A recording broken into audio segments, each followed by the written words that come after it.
தாவேகா இரண்டாவது மாநில மாநாடு வெற்றியடைய திருப்பரங்குன்றம் முருகன் கோயிலில் தங்கத்தேர் இழுத்து வழிபாடு செய்த பொதுச் செயலாளர் ஆனந்த்.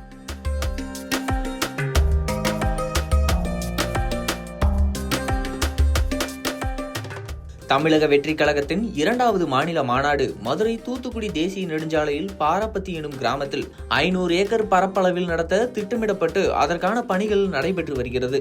தாவேகா மாநாடு வரும் 21ஆம் தேதி நடைபெறும் என அக்கட்சியின் தலைவர் விஜய் அறிவித்திருந்த நிலையில் கட்சியின் பொதுச் செயலாளர் ஆனந்த் மதுரையிலேயே முகாமிட்டு இறுதிக்கட்ட பணிகளை ஆய்வு செய்து வருகிறார்.